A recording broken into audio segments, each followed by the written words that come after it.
Hello students, welcome to my YouTube channel easy accounting.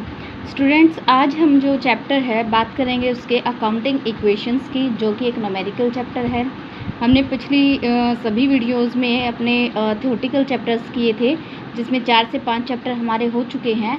अब हम start करेंगे एक न्यूमेरिकल चैप्टर जिसका नाम है अकाउंटिंग इक्वेशंस, कि अकाउंट्स में जो भी हमारे ट्रांजेक्शन्स होते हैं उसको इक्वेशंस में कैसे लिखा जाता है। तो जब हम बात इक्वेशन की कर रहे हैं तो उससे पहले एक छोटी सी चीज़ है जो समझनी ज़रूरी है, वो है students balance sheet. Balance sheet क्या होती है, इसको थोड़ा समझना बहुत ज़रूरी है। बैलेंस शीट जो है वो एक स्टेटमेंट होती है स्टूडेंट्स, इसको हम बोलते हैं एज ए स्टेटमेंट। ये कोई अकाउंट नहीं है। तो ये स्टेटमेंट जो है वो क्या है, यहाँ पर लायबिलिटी होती है इस तरफ, और यहाँ इस तरफ जो है असेट्स होती हैं। लायबिलिटीज़ का मतलब क्या होता है, मैंने आपको अपनी पिछली वीडियोज़ में जब करवाया था तब बताया था कि लायबिलिटीज़ का मतलब क्या है, कि जो हमारी जिम्मेदारियाँ हैं, कि हमने इससे पैसा उधार लिया है, उससे पैसा उधार लिया, वो सारी हमारी इधर आ जाएंगी लायबिलिटीज़ में। और असेट्स का मतलब क्या है, कि जिन पे हमारा अधिकार होता है, राइट होता है कि ये चीज़ हमारी है, वो क्या होती है असेट्स। जैसे इससे रुपए लेने हैं, ये हमारे पास कैश है, ये हमारे पास मशीन है, ये सब कुछ है, ये क्या है आपकी असेट्स है, तो वो हमारी असेट्स वाले कॉलम में आ जाएंगी। तो होता कैसे स्टूडेंट्स, ये दोनों जो होते हैं हमारे लायबिलिटीज़ एंड असेट्स जो होती हैं, इन दोनों का टोटल हमेशा इक्वल होता है। ठीक है, कैसे इक्वल होता है कि इधर जो टोटल आएगा वही सेम टोटल इधर आएगा। अब इसमें होता क्या है स्टूडेंट्स, जैसे लायबिलिटीज़ में क्या लिखा हमने, जैसे कैपिटल है कि किसी भी बिजनेसमैन ने जो है पैसा लगाया, बिजनेस स्टार्ट किया, तो क्या लगी, उसकी कैपिटल लगी, तो उसकी कैपिटल है। जैसे 1 लाख की कैपिटल, तो मैंने 1 लाख डाल दिया। इसके अलावा उसकी अदर लायबिलिटीज़ है, जैसे उसने अपने किसी से उधार लिया हुआ है, क्रेडिटर हो गए जिनसे उसने उधार पैसा लिया हुआ है, किसी बैंक से भी लोन लिया हो तो वो बैंक हो जाता है कि बैंक से लोन लिया है, और डिबेंचर्स वगैरह, आगे बहुत सारी चीज़ें आएंगी जो हम बैलेंस शीट में पढ़ेंगे। इसका स्पेशल चैप्टर है, हम अच्छे से करेंगे वहाँ पर।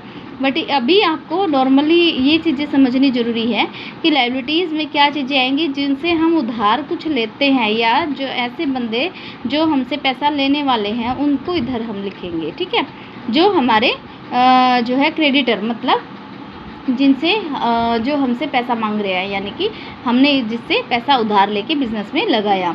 अब असेट्स में क्या होता है, असेट्स में ये होता है कि हमने जिसको उधार में दिया है, जैसे हमने उधार में माल बेच दिया तो हमारे डेटर्स हो गए।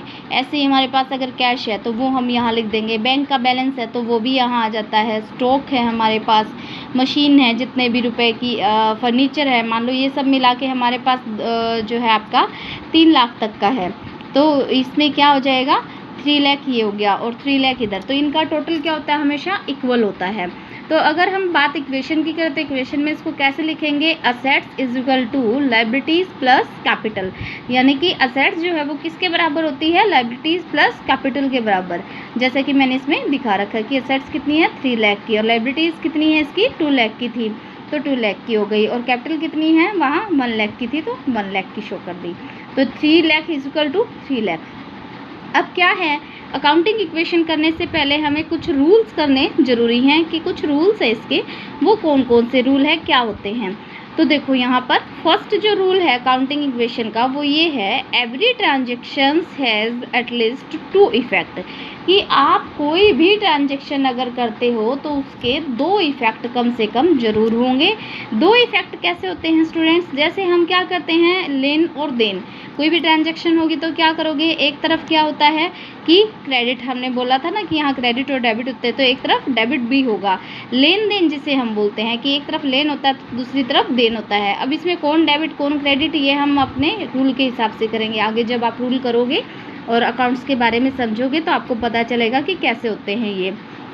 तो होता क्या स्टूडेंट, अगर आपने जैसे मान लो आपने एक फर्नीचर ख़रीदा, अगर आप फर्नीचर ख़रीदोगे तो बदले में क्या दोगे, उसे कैश दोगे, तो आपके 2 अकाउंट इफेक्ट हुए, एक तो फर्नीचर इफेक्ट हुआ, दूसरा क्या हुआ, कैश इफेक्ट हुआ। तो यहाँ पर ये क्या कहता है कि कोई भी ट्रांजेक्शन अगर आप करते हो तो उससे आपके 2 इफेक्ट होने कंपलसरी है, ज़रूर होंगे।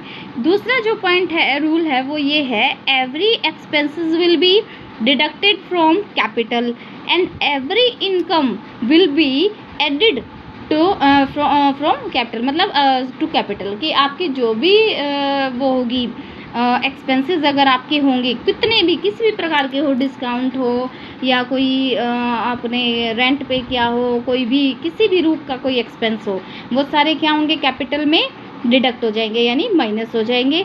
और किसी भी तरह की इनकम होगी वो कैपिटल में प्लस हो जाएगी। ठीक है स्टूडेंट।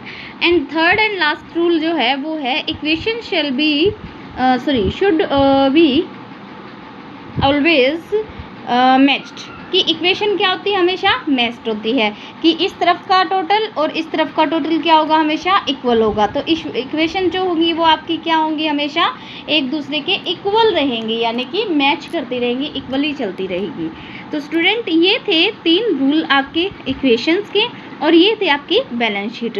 अभी हम जो नेक्स्ट वीडियो है उसके अंदर करेंगे कि क्वेश्चन इक्वेशन जो क्वेश्चन है उनको कैसे सॉल्व किया जाएगा और कैसे उसको किया जाएगा। तो आप जो है अभी इसको अच्छे से समझ लीजिए, ये चीज़ें क्या है, रूल अच्छे से फॉलो कीजिए ताकि आप अगली वीडियो को अच्छे से समझ पाए। Thanks for watching me, please like and subscribe for my channel.